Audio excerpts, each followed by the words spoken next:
Canada's broken immigration system is spilling onto the streets and creating chaos and division like we have never seen in Canada before. But instead of focusing on fixing Canada, our parliament has devolved into a farce that cares more about terrorists than it does about Canadians and Canadian citizens. I'm Candice Malcolm, and this is The Candice Malcolm Show.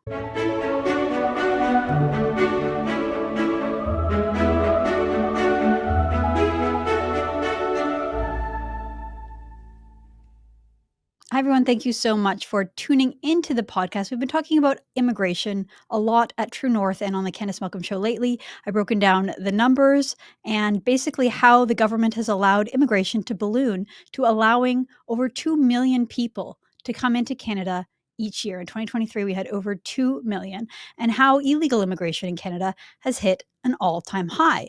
I've spent time talking about how the Trudeau Liberals have changed the laws to make things easier for poor students and wannabe refugees to come into Canada, and how many take advantage of these changes to further thwart our immigration system, undermine the safeguards, and undermine the stability of our immigration system and our very country. This isn't just a mathematical equation, though. They're not just numbers, they're not just figures. There's so much more, and you can see the changes, you can see the problems spilling out into our country on the streets, in the malls, in cities, and really we're witnessing unbelievable social consequences of immigration. And you can see the impact literally every single day in the news. So I'm going to walk you through a couple of main news stories here that are really just showing the state of how bad things have become in Canada. Before I do that, don't forget to like this video. Please subscribe to our True North channel if you're new around here. If you enjoy the podcast and you're listening to it, please consider leaving us a 5-star review. And finally, don't forget to head over to our website, tnc.news. You can sign up for our newsletter so you never miss a story and you never miss an episode of The Candice Malcolm Show.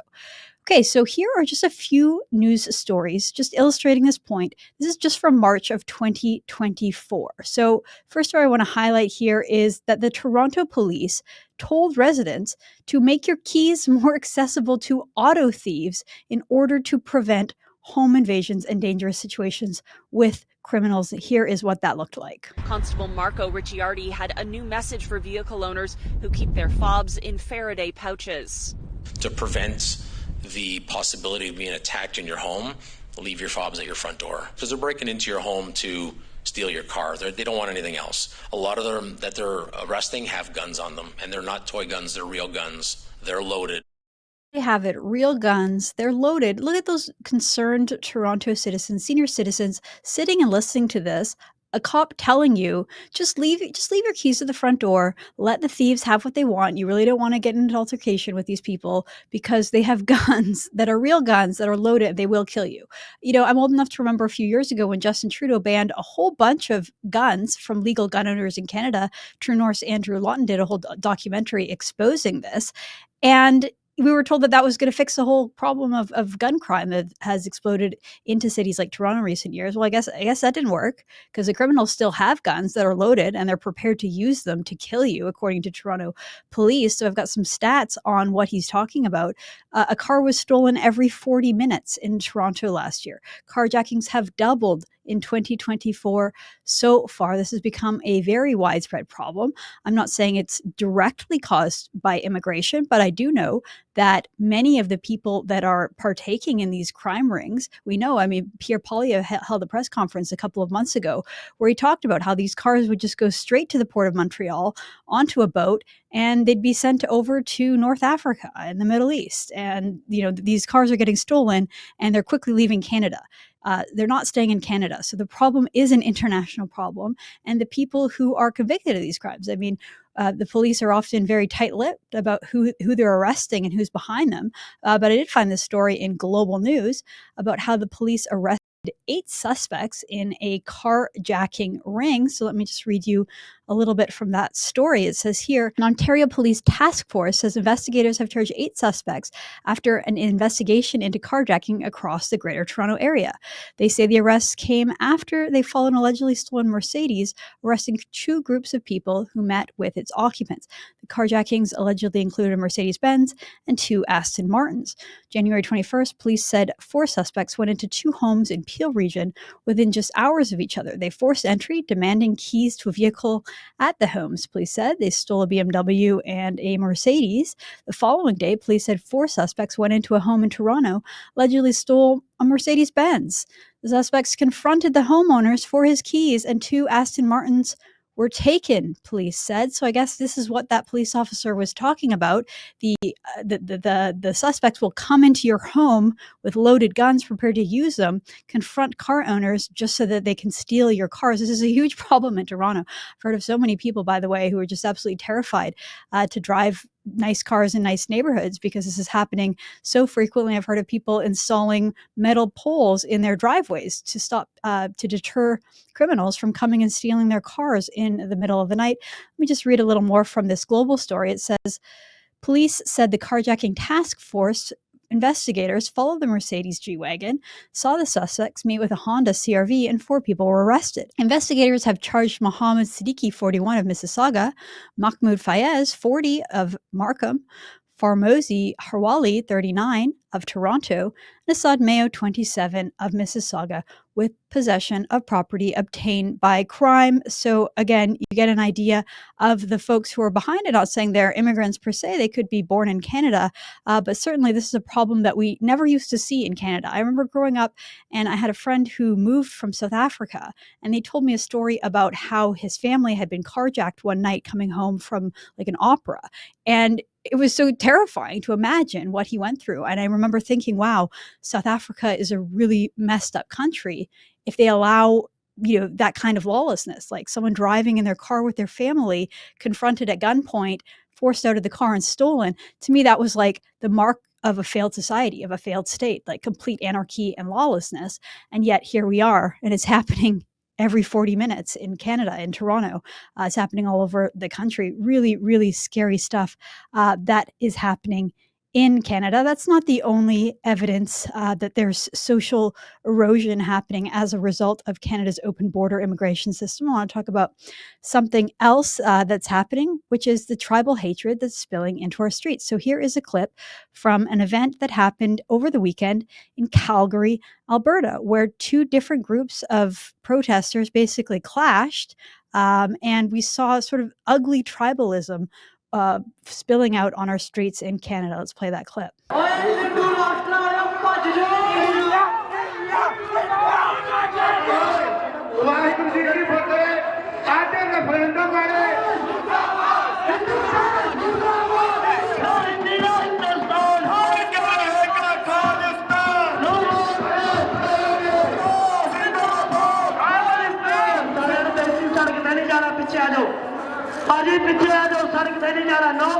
So there we had Sikh separatists, part of a group called Palestinians, and this is a group in particular called Sikhs for Justice, a group, by the way, that is banned in India. India considers it to be a terrorist group, and the leader of that group is a terrorist in India. Well, in Canada, they're organizing rallies, hate rallies, and you can see that they're using their daggers, ceremonial Sikh daggers, which are protected part of Canadian life. Sikhs are allowed to carry these daggers in places where you normally wouldn't be able to carry a knife. They're allowed to carry them through schools and airports. They have all kinds of special privileges carved out of our law because we're told that they're strictly ceremonial. Well, in this case, they were using them to slash a Indian flag and being very provocative to the counter protests who were Hindu. So, we have an instance where tribal hatreds, ancient hatreds from India have been imported into Canada, and you have Sikhs and Hindus, rather than living side by side in peace. You have the hate spilling out that you can see on the streets, and it happens with some frequency in cities like Calgary and places in and around Toronto.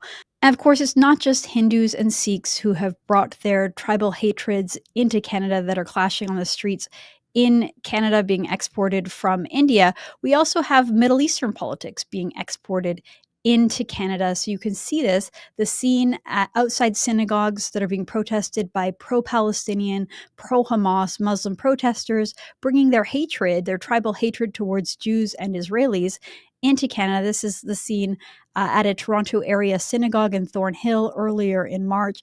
You can see from the protesters, you can see what they're doing, right? They're pulling Israeli flags. They're trying to intimidate the Jewish community at a place of worship in Canada. This is a result of our immigration system. This is a result of big M multiculturalism, the cult of multiculturalism that tells newcomers, you don't have to change anything about yourself, about your beliefs, about your ideas, about your values. When you come to Canada, just come to Canada. We'll celebrate you exactly as you are. Well, apparently that includes people who have tribal hatreds against groups, and they bring that warring mentality, and those clashes erupt in Canada as just a regular feature of Canadian society these days.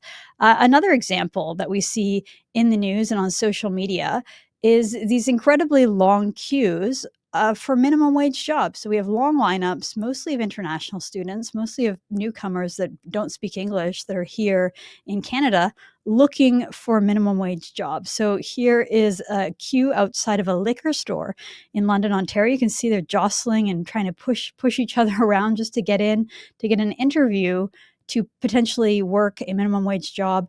Here we have another clip from Woodbridge, Ontario.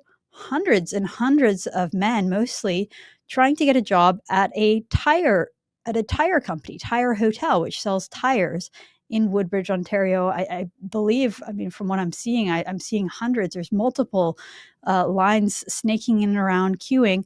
We've seen this over and over again in Canada over the past several months, which is kind of ironic because the government tells us, the immigration minister tells us, that the reason that we have so many foreign workers, so many international students come in, is because we have labor shortages in Canada, that Canadians aren't willing to do certain jobs, and that we need to bring in people to be employed in low-paying jobs. According to Statistics Canada, a study found that there are basically three sectors that make up about 40% of all temporary workers, and they're low-wage positions. We're talking about food services, retail and trade, and waste management.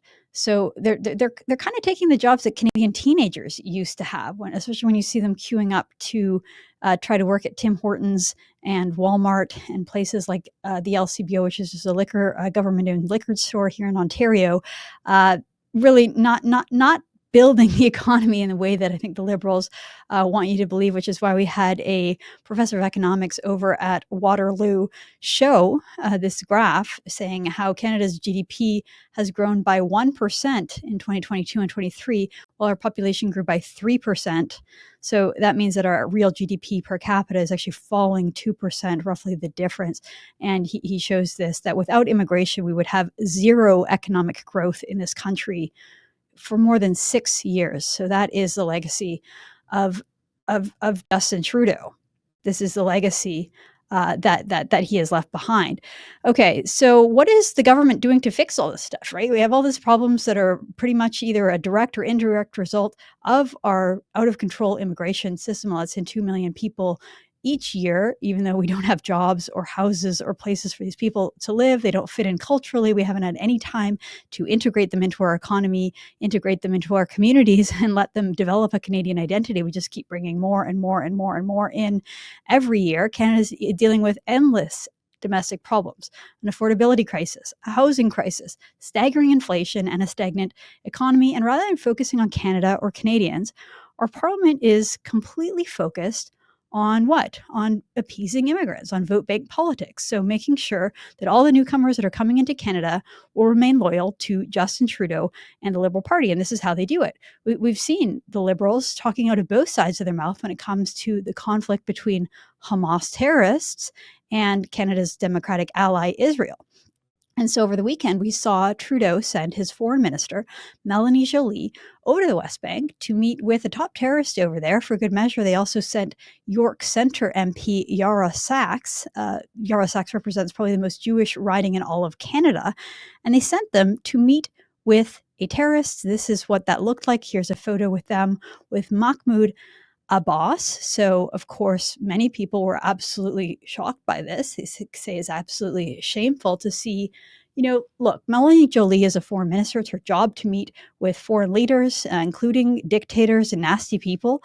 But she doesn't have to be so giddy about it, right? She doesn't have to be leaning in for a jolly handshake to show how pleased she is to be meeting with this terrorist. And I have no idea why Yara Sachs is there. She is, like I said, the MP for York Centre, which is probably the most heavily concentrated Jewish electoral district or riding in all of Canada. And her post has nothing to do with foreign policy. She's a minister, junior minister for mental health and addiction. So why is she there in the first place? It's a very good question. And who is this man that they're meeting with, that they're so happy to be meeting with? This isn't just a business meeting. They're all holding hands. They're all smiling and holding hands, and they just look like it's like a family reunion or something like that. Well, Mahmoud Abbas, the man in the middle, is the head of the Palestinian state. He represents Hamas's main rival party. He won an election in 2005, and he has never held an election since. So he's in the 18th year of a 4-year term. We like to call that a dictator. Prior to being the dictator of the West Bank, this man has a long history of terrorism. He was a financier of the Munich Olympic kidnapping back in 1972, where 9 Israeli athletes were taken hostage. A few of them were murdered. There's a movie about that. Before that, he was an academic, basically has his PhD in Holocaust denialism. He's praised Adolf Hitler, and he's still very openly and very proudly anti-Semitic. In his time as president of the Palestinian Authority, he refused to participate in peace talks with Israel, refused to even come to the table. He continues to lie about the October 7th attacks on families in Israel, and he says that they were carried out by Israelis and not Palestinians. And he funds a so-called martyrs fund. So he pays family members of dead terrorists a salary as a reward for killing Jews. So this is who the Canadian ministers are so happy and so proud to be meeting with, an absolute monster. Now, I want to go back to that picture for a second, because there's something that I don't think a lot of people in the media recognized about this photo, which is the lapel pin on Mahmoud Abbas's chest. So if we could just zoom into that a little bit, see that little key right there? That key symbolizes something called the right of return. This is a very contentious idea that is maintained by only the most hardline pro-Palestinian activists and terrorists. And the idea is that anyone who claims a Palestinian identity, keep in mind, this is an identity that has been invented in the last 50 years or so, anyone who identifies as Palestinian has the right to live in Israel. So that's why we have a situation where we have third generation refugees who live across the world who call themselves Palestinian refugees. This is a policy intentionally designed to flood Israel with Jew-hating Palestinians who would simply vote to eliminate the Israeli state, eliminate Jews and Jewish rule in Israel. This is obviously a total deal breaker for any peace talks. Israel absolutely refuses to talk about this so-called right of return because it would be the end of Jews in the Middle East. It's not a two-state solution. It is a one-state solution. It is calling for one state, a Muslim Palestinian state. In other words, it's a pin calling for either ethnic cleansing or worse, genocide of Jews in Israel. And this is what our giddy liberal foreign affairs minister is posing with and shaking hands with. It is a total disgrace and an embarrassment. And that's not the only disgrace and embarrassment going on, because the liberals at the exact same time were also talking about supporting a radical NDP motion that calls for the unilateral recognition of the Palestinian state. So this was all happening over the weekend. Jagmeet Singh tabled a non-binding anti-Israel motion to call on the government to go ahead and just recognize Palestinian state. Forget about peace talks, forget about Israel, forget about negotiating borders. They just wanted to go ahead and call for Canada to break with our 50-year standing policy when it comes to Israel and Palestine by simply recognizing Palestine. So I broke this over the weekend. On Saturday morning, I wrote on Twitter, breaking, I'm hearing the Libs are having an emergency caucus meeting today on the NDP's Gaza motion. So sources are allowing a free vote for backbenchers and junior ministers, but they're still trying to decide whether cabinet will get a free vote too. It certainly sounds like they're going to support this NDP motion. I wrote the final clause of the NDP motion is to officially recognize the state of Palestine, maintains Canada's recognition of Israel's right to exist and live in peace with its neighbors, which is obviously a contradiction of the first part in recognizing a Palestinian state. So we're talking about unilateral recognition of Palestine for the very first time as a direct result of 10/7 and those terrorist attacks. That's a hell of a message to send. Just a note there. You can see I spelled the word breaking wrong. I was playing with my kids. I talked to a source. I quickly typed up the tweet, and then I had to put my phone away because I had to pay attention to my kids for a bit. And then later I picked up my phone and I just decided to add breaking at the top, and I I sent it out, and I realized later that I put the wrong kind of breaking, missed the E there, so that was a little embarrassing, but I did try to rectify it later. And so, of course, my reporting was confirmed later by the Toronto Star, which said that during that caucus meeting, it was a lot of division within the Liberal Party, and that 50 MPs indicated that they were going to support the extreme measure, again, breaking with Canada's 50-year foreign policy. So this was all set to go through the House of Commons on Monday evening. And then at the last minute, the Liberals just totally changed everything and tried to amend everything. This is what independent MP Kevin Vaughan tweeted. He said there are 14 last-minute amendments submitted by the Trudeau government in the 11th hour to an NDP motion with 21 points. So they amended 2/3 of this thing. And this tweet, by the way, was sent out at 8:40 p.m. on Monday. The vote was supposed to happen at 5 p.m. And so they were absolutely scrambling. Apparently it was chaotic in the House of Commons, just a total gong show. So Vaughan continues, he said 66% of the motion is amended. It's so last minute, there isn't even French translation. This is not how you make policy, never mind for something so substantive as Canadian foreign policies. So again, before the vote, the Libs scrambled to make 14 last-minute amendments and didn't even include the French version. This is a ham-fisted attempt to fake a solution to get themselves out of political hot water because they couldn't stop their more extreme members of their caucus from basically pandering to the worst terrorists on the planet. So basically, they came up with some new wording. And with that, the motion passed 204 to 117. A couple of Liberal MPs voted against it, including Anthony Housefather, Mendicino, and Carr. So the only Jewish MP, I believe, in the Liberal caucus to vote for it was Yara Sachs, the one who had just met with Mahmoud Abbas. Notably, Cabinet and Prime Minister Justin Trudeau voted in favor of this motion, which is still pretty radical. So this whole chaotic scene on Monday evening in the House of Commons was rather indicative of where we are as a country. We have NDP MPs wearing kiffas during the vote, sort of cosplaying as if they're part of the revolution, part of the Palestinians. We later had an NDP MP come out after the vote during a press conference and pledge that she will work day in and day out every single day, not for you, not for Canadians, but for the Palestinian people. Here's what that looked like.